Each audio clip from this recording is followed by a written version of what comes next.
それではキレイ VST のどんな音になるかというリクエストをいただきましたので、実際どのように変化していくのかというのを触ってみながらご紹介できればと思います。現状はまだ刺さってるだけで効果を発揮している状態ではありません。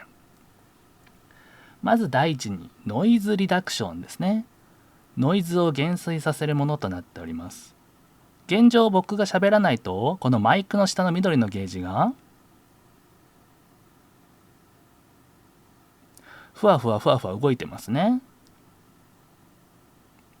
こちらはホワイトノイズになっています。これももちろん配信上では原因を上げていったりとかしますと気になってきますので、まずこちらを除去するのが一番左のノイズリダクションになってきます。まず何も喋らない状態でラーンボタンを押してください。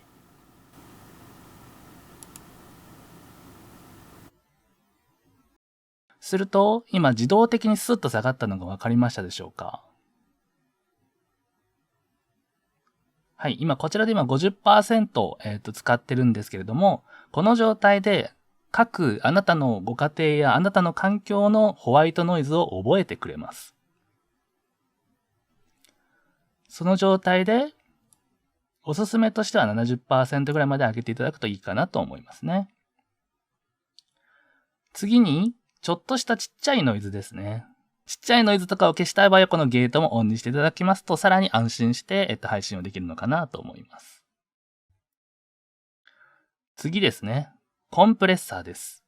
ちっちゃい音と大きい音があると思います。ちっちゃい音だとこういう感じ。大きい音だとこういう感じになりますかね。これある程度均一化させるのがコンプレッサーとなっております。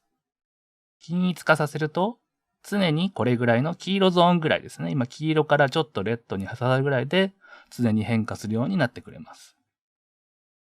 こちらも大きな音量変化がある方ですと、こちらを入れておくと安心かもしれませんね。こちらは0にすると入ってない状態になります。そして次ですね、プリセットです。こちらは EQ が中に入っておりまして、音質を変化させるものになっています。ダイナミック、コンデンサーのそれぞれローとハイを用意してありまして、それぞれのおおよその声質に合わせて低音目、若干高音目で変えていただければいいと思います。こちらはお好みでそれぞれチェンジしてみてください。僕の場合は今こちらダイナミックマイクで男性でちょっと低めになってますので、こちらのローボイスをチェックしてオンにします。若干どうでしょうか？変わりましたでしょうか？これで例えばコンデンサーローに変えてみます。どうでしょうか？変わったでしょうか？ダイナミックハイにしてみます。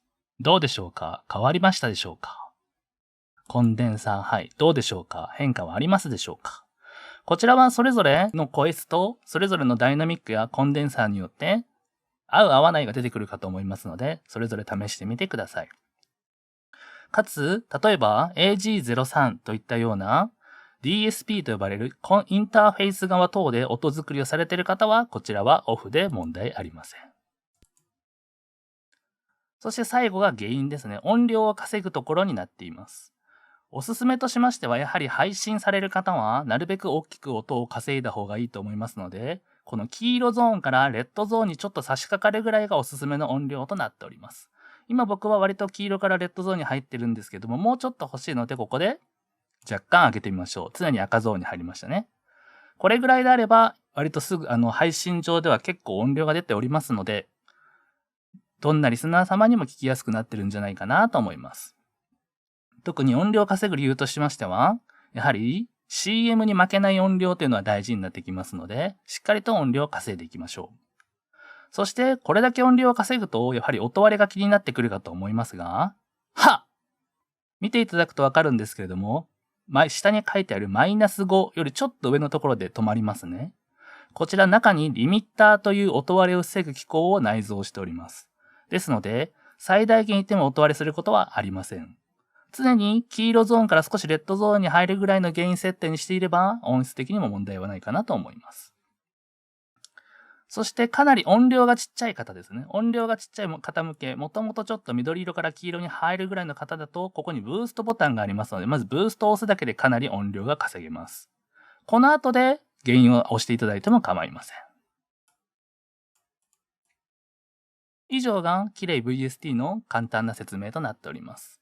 他のエフェクトを挟む場合は、こちらの綺麗 VST の前に音質変化の EQ であったり、原因を若干挟んでいただく、またはノイズリダクションの自分の好きなノイズリダクションを指してもらうという形で、リミッター効果を活かすのであれば、こちらの綺麗 VST を一番最後にセッティングしてください。実際このような形ですね。